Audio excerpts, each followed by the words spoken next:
Good evening. Thank you for joining us. This is Nationwide on the network service of the NTA. I'm Ruth Aguele. Nigeria and the Republic of Niger have resolved to, to deepen and expand the highly beneficial ties between the two neighboring countries for the benefit of their peoples and economies. This was the high point of the high-level talks between President Muhammadu Buhari and the visiting President of the Republic of Niger, Mohamed Bazoum. State House correspondent Adamu Sambo reports that the Nigerian leader is visiting Nigeria for the first time since coming to power on the 2nd of April.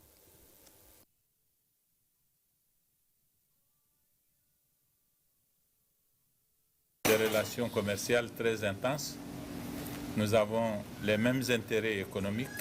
There's a joint commission, the Nigeria and Niger joint commission, and that hopes that President Muhammadu Buhari will also push for this joint commission to come up with concrete projects and proposals for the two countries to pursue. There's a railway line from Maradi to Katsina, which is also part of integrating the economies of the two countries. And that now Niger is going to become an oil exporting country. And so also increasing cooperation with Nigeria to promote and develop commerce for the advantage of the two countries. Right, let's take you to Anambra State, where we hear that suspected hoodlums early hours of today attacked the Zone 13 police headquarters, Ukpo, Anambra State. We're yet to get full details of the incident. However, we hear that hoodlums set ablaze the building and some security vehicles within the premises of the police headquarters. Unconfirmed reports indicate that 2 police persons died during the attack. And regarding that, we'll be joining our correspondent in Oka for details on that. But let's continue with the news. And another report just reaching us says Uzo Akoli police station in Abia State was attacked by unknown gunmen. Some offices and vehicles were burnt, plus 2 detainees have been freed. We'll bring you the details in our subsequent bulletin. Let's turn our attention to other issues. Constant interface by board members and activities on inactivities of some government parastatals due to lack of understanding of their role is a major cause of frictions leading to bad governance. Consequently, the federal government is providing requisite knowledge to board members to enhance effectiveness and good governance. Adobla Brookslyn Sunday reports. Good governance is achieved where actors obey the rule of law. Transparency, accountability, equity and efficiency. Lack of proper induction and orientation for newly appointed governing board of federal parastatals, agencies and commissions, observers say, has proven costly for the nation. Secretary to the government of the Federation, Boss Mustafa, in a message urged the board members to obey all extant laws guiding their role in their various establishments in order to enshrine good governance and effectiveness. Statutory boards / councils shall set operational and administrative policies in accordance with government policy directives. A board shall not be involved directly in the day-to-day management of a parastatal or an agency. These plans will ensure economic stability, national development, and good governance. Bureau of Public Service Reforms and a development partner co-organized the workshop. The Buhari administration has committed itself to reform the civil service and to the fight against corruption.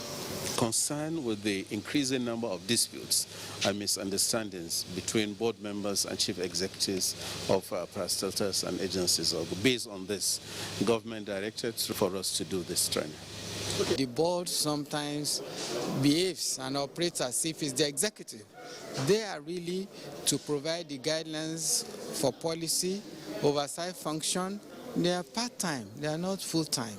The 2-day induction program is aimed at strengthening the capacity of the board members towards a better service delivery to Nigerians.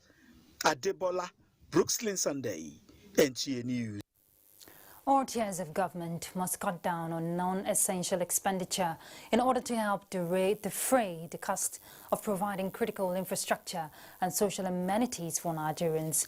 Minister of Finance, Budget and National Planning Zainab Ahmed says to this effect, President Buhari has constituted a presidential committee on the review of salaries to scale down federal expenditure. Lydia Sampson reports. Challenges are not peculiar to Nigeria as the world continues to battle the COVID-19 pandemic. The finance minister noted that despite economic vulnerabilities, revenue performance is more than 70%, with a revenue to GDP target of 15% as outlook. However, frugal spending, she says, is the way to go for economic sustainability. We have very limited revenue, and we have to use whatever money we borrow very, very wisely. We must review our expenditure patterns. We're just spending too much and we're not generating enough. The minister also gave reasons for the nation's debt profile, which she says is within sustainable limits. What we've done so far is to try to just provide some stability, to make sure salaries are paid, that pensions are received every month, that we send funds to the judiciary and the legislature, that we meet our debt service obligations. So that's what we're doing. But it also means that we have had to borrow more than we had planned before the COVID-19 started, because we need to still continue to invest in infrastructure using our capital budget. Other economic experts on the program advocated increased patronage of made-in-Nigerian goods and the need for caution in borrowing. What we need to do in terms, given what government has been doing, in trying to manage this situation, is for us to, first of all, enlighten ourselves. So I think government has to do a lot more in carrying every Nigerian along, in making Nigerians realize that this is a problem, global problem, and this problem is not just a governmental problem, it's everybody's problem. Let us see how we manage the stock that we have at this point in time, while the government is implementing measures to grow revenue so that the burden becomes less. There was consensus for strong fiscal buffers and sustainable economic reforms, as well as greater sensitization of Nigerians to understand government efforts at keeping the Nigerian economy afloat. In Abuja, Lydia Sampson, NTA News.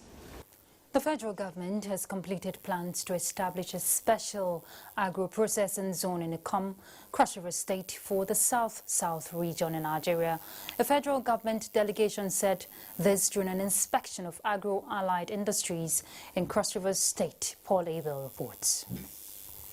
The federal government, under the leadership of President Muhammadu Buhari, has continued to make giant strides in the agricultural sector, and again it is proving its mettle with Cross River State, serving as the hub for agricultural processing activities in South-South Nigeria. The delegation, comprising representatives from the Federal Ministry of Agriculture, Finance, African Development Bank, and the International Fund for Agricultural Development, are on a pre-appraisal mission to appraise the level of Cross River State government's preparedness for the project. We want other countries to use our finished product. That's why SAPZ is very, very key. Cross River has really shown us that they are ready and more than ready for the SAPZ. Cross River State Governor, represented by his deputy, Professor Ivara Esu, appreciates the team and the federal government for citing the agro-processing zone in Cross River State. The state we have reached, we cannot come back as far as agro-processing industries and also the production of agricultural raw materials are concerned. It's a win for Cross River State for this special agro-processing zone to be located in Cross River State. The team toured round some agriculture projects in the state, which include the ultra-modern rice milling factory Abuja, Bansora Rice Farm and Mills, Ayade Industrial Park, Calabar, as well as some private farms in the state. In Calabar, Paul Abel, NTA News. And from Calabar, we head to Lagos to join Adeola. She's set to bring us some reports now. Adeola. Thank you, Ruth. The federal government is not just connecting the seaports to the rail network, but expediting actions on getting into the terminals, which invariably will enhance cargo delivery and evacuation while saving cost and turnaround time. Minister of Transportation Rotimi Amechi gave the indication while on an inspection of the Apapa corridor to discuss impediments to accessing the APM terminal. Michael Olaleye reports. Getting access into the Apapa corridor is one of the milestones recorded in the rail revolution. The determination to fast-track the evacuation of cargo is paramount in the blueprints. This unscheduled inspection by the Minister of Transportation is to ensure that barricades to the lane of trucks into the terminals are eliminated. For new equipment, because this one is useless, that's what he said. Sequel to now, it has been agreed by all stakeholders that these customs scanning sites will give way for trucks to enter the APM terminal in Apapa. Despite fulfilling necessary provisions, the tax seems huge than earlier emphasized. You can actually commission this project without that, because it's not just one track. There are several tracks. That's one of the tracks that we are going to fix. So all we are doing is to make sure that out of the 3 tracks, 1 or 2 at least can get to the quay, so that we can commission, pending when the other ones are completed, as a result of these challenges we are meeting inside the seaport. A meeting of key players in the rail subsector will be looking at options on the cards, especially means of navigating around the 750 meters available for trucks to get to the APML terminal if the customs scanning site is not removed to get the required 800 meters. We have to get to the seaside so that the ship can load direct to reduce multiple handling of goods. And by so doing, you will reduce costs of the movement. Because presently we now get ourselves involved in multiple handling. You have to pay for truck to take it to the railhead. That's why the minister is insisting that we must get to the seaside, and which is the best way to go for Nigeria. The interest of key players here is how to kickstart freight operations on the standard gauge in an atmosphere devoid of any impediment to accessing cargoes. In Lagos, Michael Olaleye, NT News. And talking judiciary now, the Nigerian Bar Association, Ikeja chapter, has embarked on a peaceful protest in solidarity with the Judicial Staff Union of Nigeria, JUSN, in the quest for financial autonomy of the judiciary. Hengino John Adams reports. It is 2 weeks since the Judicial Staff Union of Nigeria commenced indefinite nationwide strike. All courts are under lock and key, halting all judicial activities. Union members say they will not budge until their demands are met.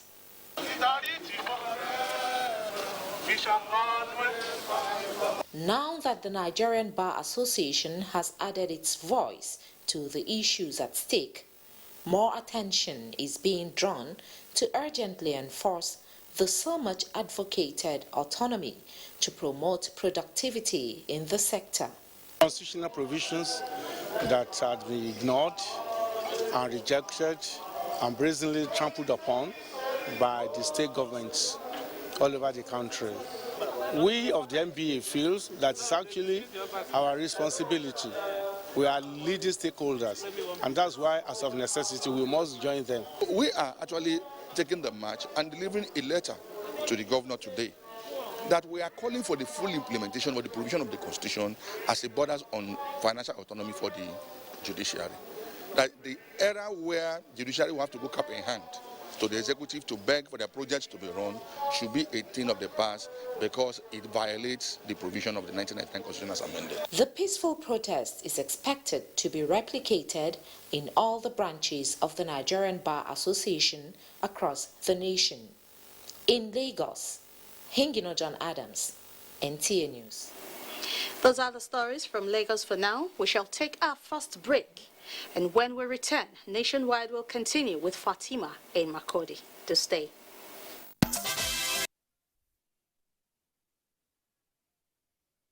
Good evening and welcome to Makurdi. The Federal Road Safety Corps, Benue State Command, has warned petroleum tanker owners against the non-use of safety values to guard against spillage of petroleum products when involved in road crashes. This warning is coming against the recent incident involving a fuel tanker that spilled its contents after losing control, burst in flames at Oshigudu community in Agatu local government area of Benue State on Saturday, killing 12 persons and destroying several property. Simbiat Agbaji has more. The non-installation of safety valves and other gadgets, especially on trucks conveying inflammable products, have over the time posed serious risks to human lives and property. The recent case of an accident involving a tanker conveying premium motor spirit, popularly known as petrol, claimed over 10 lives and several shops at Oshigudu in Agatu local government area is still fresh in the minds of many. It is to curb this ugly trend that the Federal Road Safety Corps, Benue State Command, has vowed to impose necessary sanctions on all drivers that contravene safety standards on the roads. Also reacting to the incident, Police Public Relations Officer Sewisi Aneni said 8 bodies have been recovered from the scene, while 16 houses and shops were razed and injured persons have been conveyed to a public hospital in Otukpo for treatment. In Makudi, Simbiat Agbaji, NTA News. Governor Samuel Tom has settled the hospital bills for victims of the recent attack on Umbamondo community in Makudi local government area of Benue State on Saturday. The governor, who lamented the situation, vowed never to relent in fighting criminality. Charles Abba reports. The recent attack on Bamundu community Saturday at the outskirts of Makudi metropolis by bandits left no fewer than 7 persons dead and 5 wounded. Governor Samuel Otom visited the 5 persons wounded at the Bishop Murray Hospital, Makudi, where he sympathized with them, settled their hospital bills alongside those of other patients. The governor expressed his determination not to relent in encouraging and supporting security agencies in beefing up intelligence to arrest and bring perpetrators of crimes to justice. They are doing very well here from the report I've gotten. Those who have died, by tomorrow we're going to bury them. But we'll continue to struggle, call all our people to continue to support us and to be alert and to report cases of suspicion to security agencies so that will not fall into the hands of these people. He equally pledged his continuous free treatment of snake bite victims at the health facility, no matter the cost. In Makudi, Charles Abba, NTA News. That's our contributions from Makudi. Nationwide continues with Ruth in Abuja. Thank you very much, Fatima.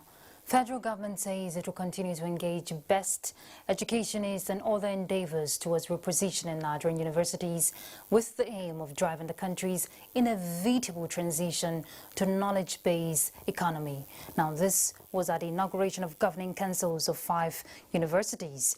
The newly inaugurated councils were challenged to bring their experience to bear in the country's quest for rapid development and resuscitate the universities so they can fulfill their mandate of providing quality teaching, research and community service. The drive to revamp the quality output of higher education in Nigeria rests squarely on the shoulders of prominent citizens like you.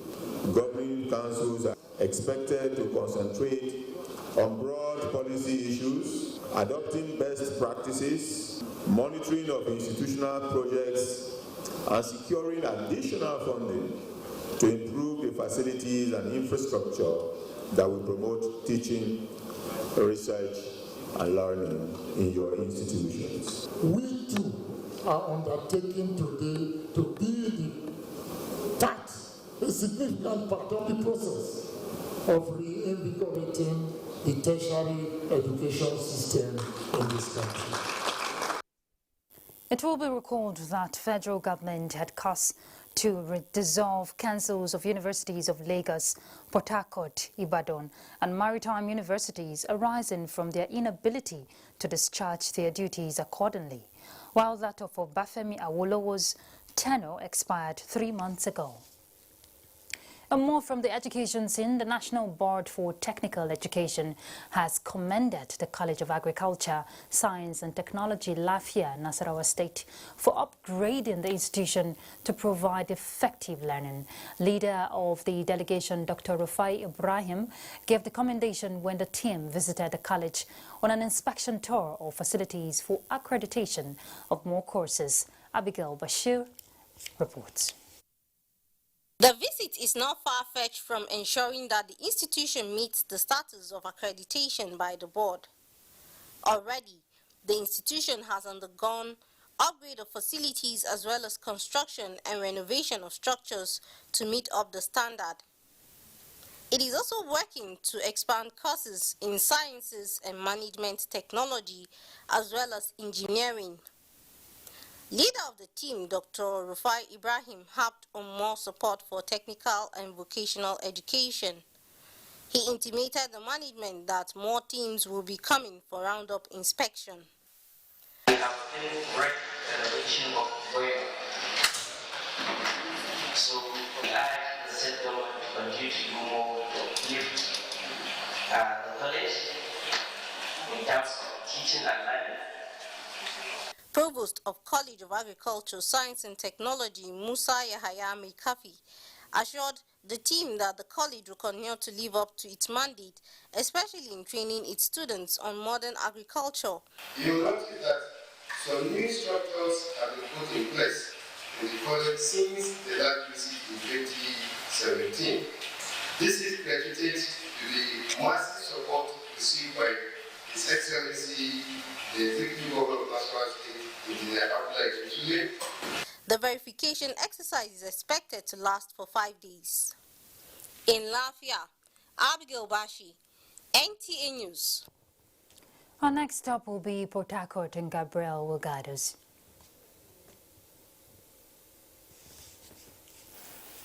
Thanks, Ruth, and welcome to Port Harcourt. The anti-vandal unit of the National Security and Civil Defense Corps, NSCDC, has intercepted suspects involved in various crimes in the state. The Corps says it will continue the fight against vandals in the state until this stay off national assets in the country. Robinson directed brings us this report. The anti-vandal unit of the Nigeria Security and Civil Defense Corps in Rivers State has intercepted 13 trucks loaded with adulterated petroleum products under the guise of conveying salt or chicken feeds. State Commandant of the Corps, Mukhtar Lawal, says the proactiveness of the anti-vandal unit, headed by Abdullahi Umar, resulted in the seizure of 18 drums, 1 bus, and 5 cars, all containing adulterated petroleum products. The Corps also recovered vandalized railway equipment, among others.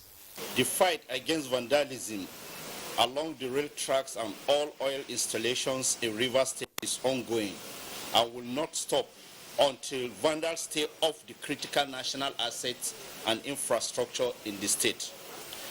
In the bid to discourage the floating of illegal dumps in the residential areas in the state, the command also destroyed 2 suspected illegal dumps.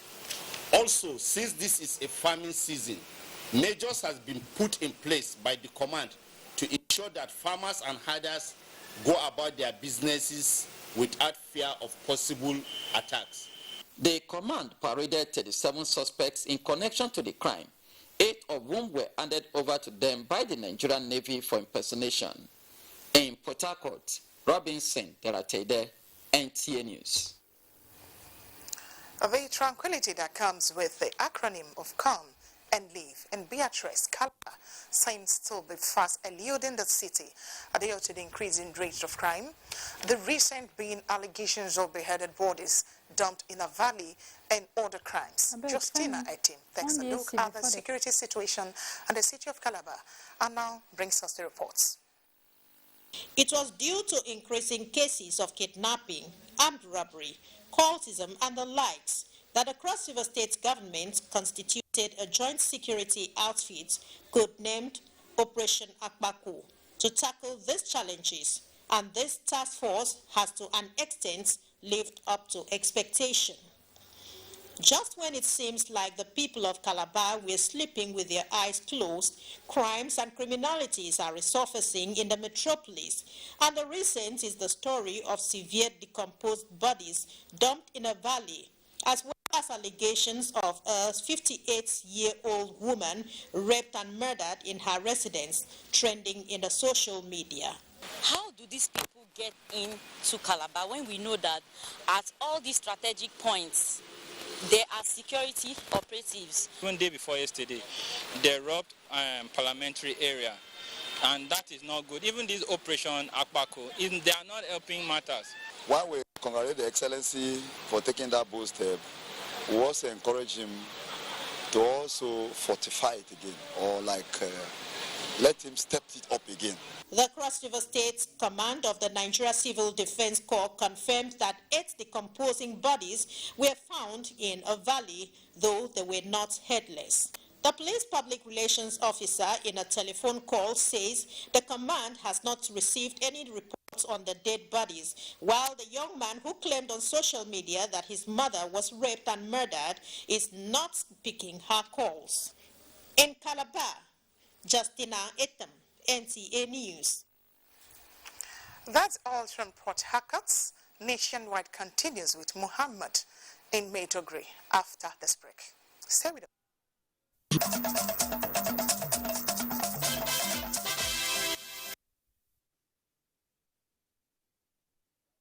Good evening and welcome to Nationwide from Maiduguri, Borno State capital. Borno State Governor Professor Babagana Umar Zulum has initiated his administration's urbanization program with plans to transform communities in 5 local government headquarters in the first phase.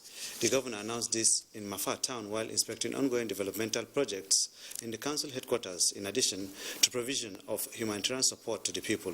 Muhammad Goni reports. Governor Babagana Umar arrived Mafa last Friday from Damasak, where he passed the night on Thursday. Communities in Biu, Gubio, Kaga, Mapa and Munguno have already been earmarked in the first phase of the urbanization scheme. We have started urbanizing some villages and towns in Borno State. Mapa was earmarked as one of the villages that we want to urbanize it.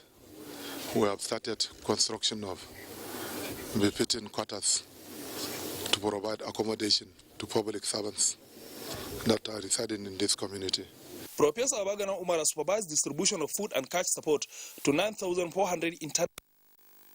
Each of the 3,500 male beneficiaries received a bag of rice, maize grit, and cash support, while each of the 5,900 female beneficiaries was given a wrapper, 2 packets of sugar, and cash. Na gode ma gwamna da ya ebe muna yunwa mu ta kwanan nan. Mun gode ma Allah wangije ya saka mishi da alheri. The governor then inspected some ongoing projects, which include a drip and sprinkler irrigation scheme, a vocational training center, shopping complex and motor park with 150 market stalls. He later addressed residents, urging them to take advantage of the holy month of Ramadan and prayed for return of peace to Borno and the nation. The governor also expressed gratitude to Northeast Development Commission for complementing efforts of the Borno State government. In Maiduguri, Mahmoud Goni, NTA News.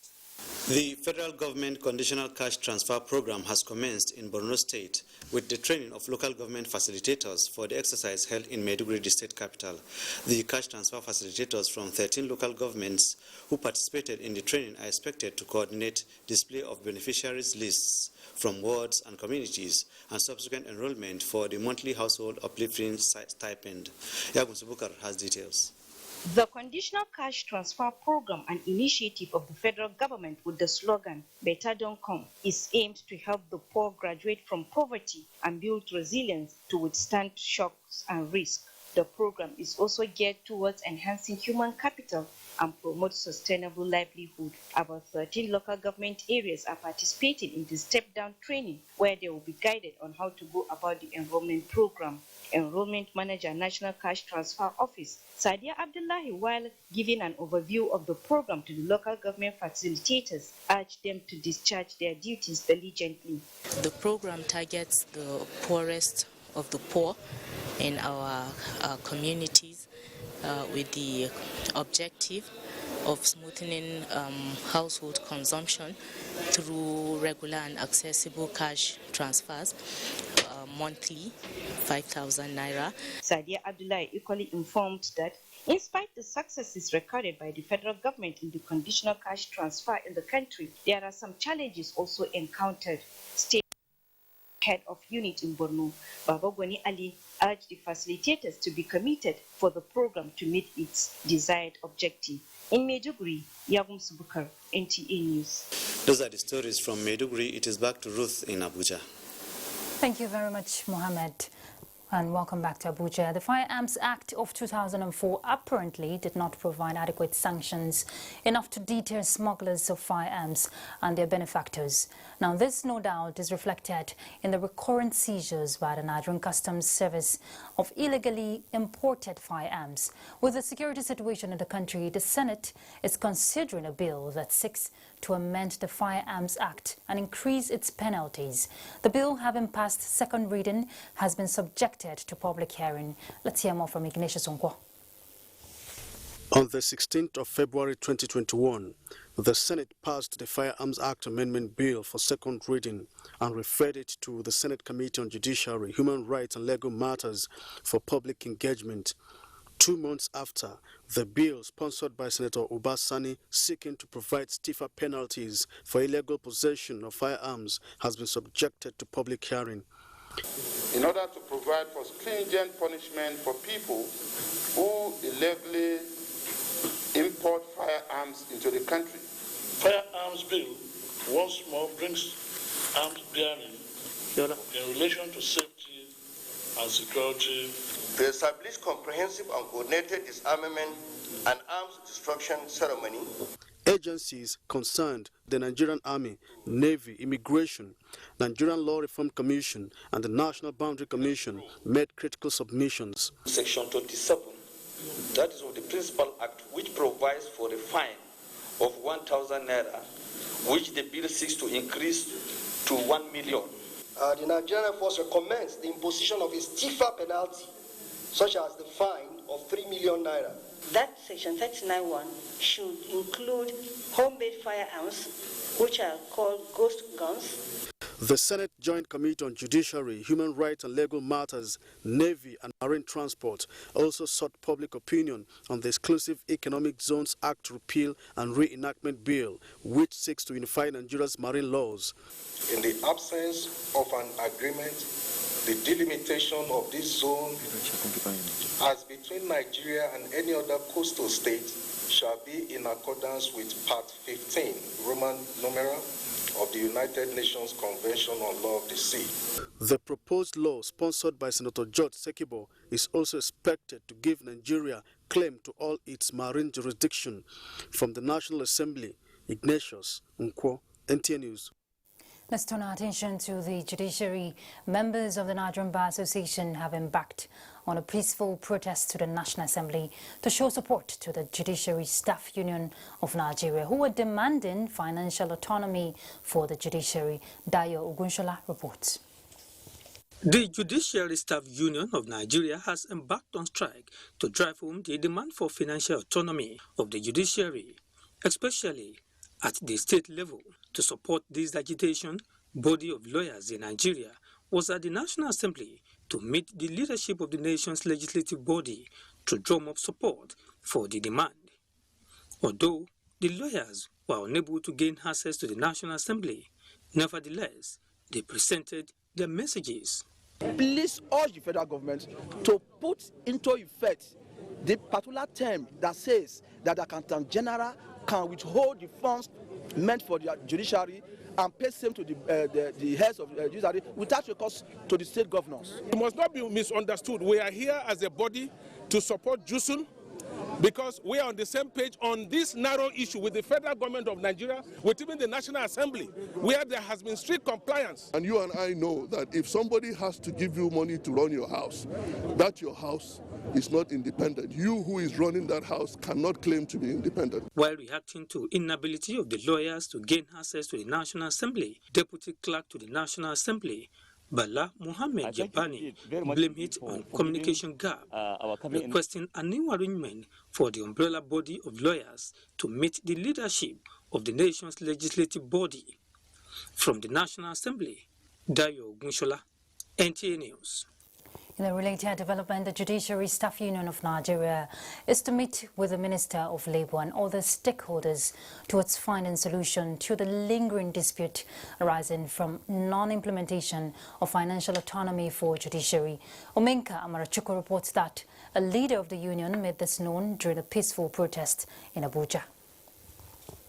The Judiciary Staff Union of Nigeria, which is the umbrella union of judiciary staff, had since April 6, 2021, left all courts in Nigeria under lock and key due to the non-implementation of financial autonomy for the judiciary as the third arm of the government. The union staged another protest when they received a message postponing earlier scheduled meeting between the stakeholders. The day we were to meet, they sent us a text that the meeting has been postponed indefinitely, that a date will be communicated to us. That didn't go down well with us. That is why we called for this protest. But surprisingly, as we're here, we have just received a message that we are meeting tomorrow with the governors before the Minister of Labour. That is why we won't take this protest far. The Nigerian Bar Association protested in solidarity with the Judiciary Staff Union of Nigeria and called on all stakeholders to resolve their differences in the best interest of the country. In Abuja, Umeka Mrachuku, NTA News. Similarly, members of the Judiciary Staff Union of Nigeria Kwara State Branch joined their counterparts nationwide to embark on a peaceful protest to further drive home their demands for judicial autonomy. Olajide Bello reports that the protest was conducted under the supervision of officers and men of the Nigeria Police Force Kwara State Command. Ensure that none of these hooligans mingle with us to destroy government properties. That is the Kwara State Acting Secretary of the Nigerian Labour Congress addressing members of JUSN before the commencement of the peaceful protest. The protest, which commenced from the Kwara State High Court, went through Ahmadu Bello Way and terminated at the Government House, where leaders of the union aired their grievances and called for urgent government attention. After this protest, we believe they are going to grant our request, what we want from them. They are going to grant our financial autonomy, and from there we'll resume back to work. Judicial autonomy, according to the union, will cut bureaucracy in judicial arm of government and address other bottlenecks in the judiciary. Our counterpart at the federal level has been enjoying their autonomy. We want that gesture to be streamlined down to state level and ensure full separation of power between the executive and the legislative and judiciary. What does the union stand to gain if given financial autonomy? When they have the autonomy, they know what they want, they know how they can get it. Stakeholders are hopeful that the yearnings of JUSN will be given listening ears by the appropriate quarters and end the suspension of judicial activities for the arm to resume its duties in the dispensation of justice nationwide. Olajide Bello, NTA News. A look at other issues. The Osun State government has reiterated its optimism in exploring the vast opportunity inherent in tourism, as well as showcasing the Yoruba culture to the entire world so as to boost the nation's economy. Governor Gboyega Oyetola stated this while playing host to the Nigerian ambassador designate and High Commissioner to the Caribbean. Joshua Ogunjide reports. The delegation was led by Dr. Maureen Tamino, the High Commissioner and Ambassador Designate to Jamaica, Belize, Haiti, Dominican Republic, who doubles as the permanent representative of the International Seabed Authority. The visit was to advocate for a bilateral relation between Nigeria and some countries on the Caribbean island with regard to culture and tourism. Tamino noted that, considering similarity between the Caribbean countries and Nigeria in terms of photography, language and norms, employment can be created in areas of agriculture, arts and crafts, as well as exportation. As a resume office, I will ensure that we put that up and have a visual meeting to whet the appetites of the investors both ways. And then eventually we'll get them to come. Let us have exchange programs, develop our economy, and make our state a better place. Osun State Governor could not hide his excitement as he highlighted that the richness of the Yoruba culture translating to economic prosperity for all is expedient. Osun is now more than willing to develop the Yoruba tradition and export it to the outside world. So we are able to now package this thing and take it to other countries. These people will be willing to come on excursion or holiday. The Osun State government is looking forward to actualizing this through the Ministry of Culture and Tourism in conjunction with private partners. In Osogbo, Joshua Wujide, NT News.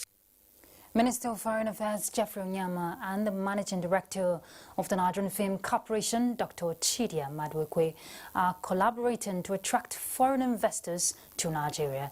Now, this is a sequel to the success of film industry at the moment, which makes Nigeria second in the world, just with only France's bilateral agreements supporting Nigeria's creative industry. They say the lucrative venture in the film industry will help youths in the country be self-reliant, just as they gain global prosperity. Film industry and other cultural industries contribute to America's GDP and India's as well. So that's absolutely the way to go. And we're looking at job creation and so many other things. With this one relationship with France, the Nigerian film industry is experiencing a mega boost. And imagine if we had up to 14 collaborating relationships with other countries like they do in South Africa. They also added that Nigeria's diverse culture will make it more attractive to the world if the major players in the industry project the good image of the people in performances such as music and plays. The challenges of dwindling income has made Gombe State to look inward to supplement the state's income from the Federation allocation. Emmanuel Akila takes a look at a modern approach in Gombe State to ensure that development projects are funded. Besides ensuring that all controversies regarding land ownership in Gombe State are amicably resolved, the headquarters of the Gombe Geographic Information System is poised to ensuring that all land revenue accrued to the state government are collected for the purposes of development. When Gorges came into being, after digitizing those records, now if we want to trace you, we can search our system. After searching our system, we'll know your address, we'll get your phone number, we'll call you. Gorges is out to enforce compliance with the state revenue laws, beginning with commercial businesses. The Director General of Gorges, Dr. Kabir Usman Hassan, is leading the Operation Pay Your Grant Rent team, and defaulters' premises are being sealed. So many years, people have not been complying with this ground rent. So all these places that we sealed, we've gone around. We serve them notices, like we served demand notice, we serve reminder notice, and now we're supposed to give the revocation letter that we are revoking the land to give it to somebody who is interested to be paying state government what is supposed to be paid. Gorges is not leaving any stone unturned pertaining revenue generations as it relates to land ownership, which is why it is going tough on commercial premises. The Revenue Enforcement Team continues its operation towards effective revenue generation in Gombe State. In Gombe, Emmanuel Akila, NTA News. And next is Sports Update.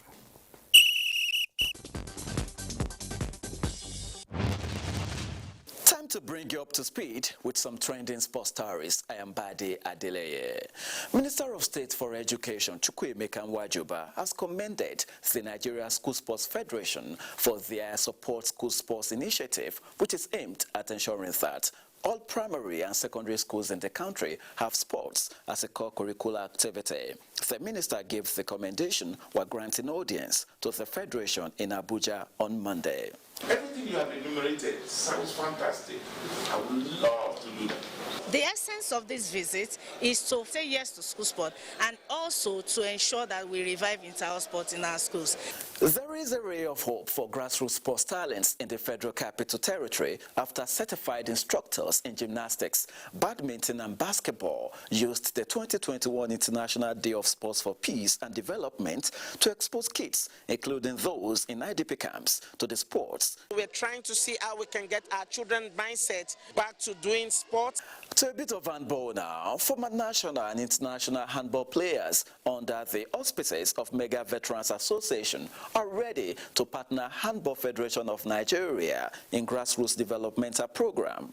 This was their submission after the conclusion of the body's electoral congress, where Seydou Jibril succeeded Mark Jacob as chairman of the 9-member executive committee. If it means getting through the presidency to ensure that handball gets to the highest peak, we'll do our best. And finally, Monday's sack of Jose Mourinho as Tottenham manager has continued to divide opinions among supporters of the club. Mourinho and his backroom staff leave the new White Hart Lane Stadium just 17 months after being appointed, with reports claiming his sack was only due to poor results. And that will be all on Sports Update. I am Bade Adeleye. Thank you, Badi, and we're done with Nationwide today. Thank you very much for your company. But we will not be tired to remind you that NTA is leading the campaign in the fight against rape and rapists. I'm Ruth Aguele. Enjoy your evening.